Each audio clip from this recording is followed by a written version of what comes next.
Hello అండి. Welcome back to my channel. ఈరోజైతే నేను కోడిగుడ్డు టమాటా గ్రేవీ కర్రీ చేస్తున్నాను. దానికోసం స్టవ్ ఆన్ చేసి గిన్నె పెట్టేసుకొని దాంట్లో 2 స్పూన్ల ఆయిల్ వేసుకున్నాను. ఆ తర్వాత స్పైసెస్ చెక్క, ఇలాచి, సాజీరా, లవంగాలు వేసుకొని మంచిగా వేయించుకున్నాక కొంచెం జీలకర్ర, ఆవాలు, మినపప్పు, శనగపప్పు అయితే వేయించుకొని మీడియం ఫ్లేమ్లో మంచిగా ఫ్రై చేసుకోవాలి. ఇవి మంచిగా కలర్ చేంజ్ అయ్యాక దీంట్లో సన్నగా తరిగిన ఒక 3 పెద్దవి అండి ఆనియన్స్ కట్ చేసి వేసుకున్నాను. 2 పచ్చిమిర్చి కట్ చేశాను. కొంచెం కరివేపాకు, వీటన్నింటినీ వేసేసుకొని మంచిగా కలుపుతూ ఫ్రై చేసుకోవాలి. ఇవి ఫ్రై అయ్యే వరకు మనమైతే టమాటా పేస్ట్ రెడీ చేసుకోవాలండి. దీంట్లోకి ఇది గ్రేవీ కర్రీ కదా, దానికోసం అయితే నేను ఒక 2 పెద్ద సైజు టమాటాలను కట్ చేసుకొని ఇలా మిక్సీ జార్లో వేసుకొని మంచిగా ఫైన్ పేస్ట్ లాగా చేసుకున్నాను. చూడండి, మీరు కూడా ఈ క్లిప్లో చూసిన విధంగా చేసుకోవాలి. ఇప్పుడు చూడండి, ఆనియన్స్ అయితే మంచిగా ఫ్రై అయినాయి కదా. ఇప్పుడు ఆ పేస్ట్ని అయితే దీంట్లో వేసేసుకోవాలి. ఇప్పుడు వేసేసుకున్నాక మంచిగా కలిపేసుకోవాలి. ఈ టమాటా పేస్ట్ పచ్చి వాసన పోయే వరకు మూత పెడుతూ తీస్తూ మంచిగా కలుపుతూ అయితే ఫ్రై చేసుకోవాలండి. ఇప్పుడు ఇది ఒకసారి కలిపేసుకొని దీంట్లో కొంచెం పసుపు వేసుకుందాం.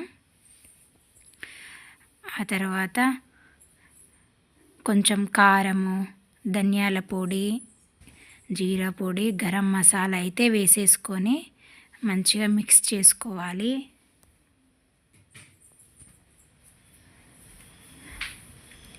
పచ్చిమిర్చి వేసాం కాబట్టి చిల్లీ పౌడర్ అయితే చూసి వేసుకోవాలండి, కొంచెమే పడుతుంది.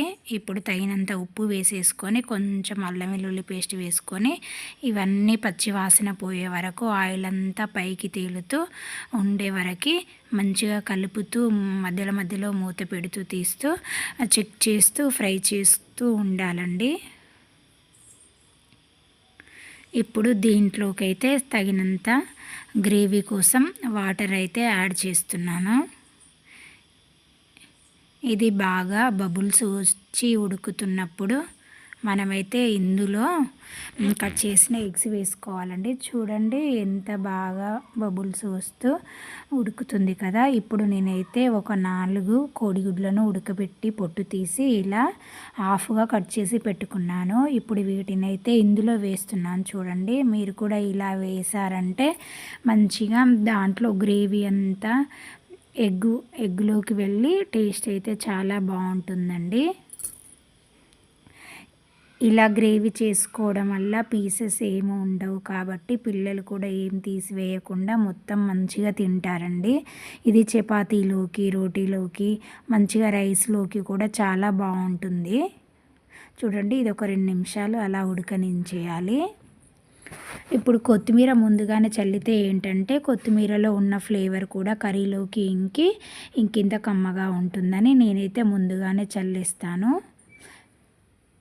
చూడండి, ఇప్పుడు ఎగ్ గ్రేవీ కర్రీ అయితే రెడీ అయిపోయింది. ఈ రెసిపీ కనుక మీకు నచ్చినట్లయితే please subscribe my channel friends. Have a nice day. Bye.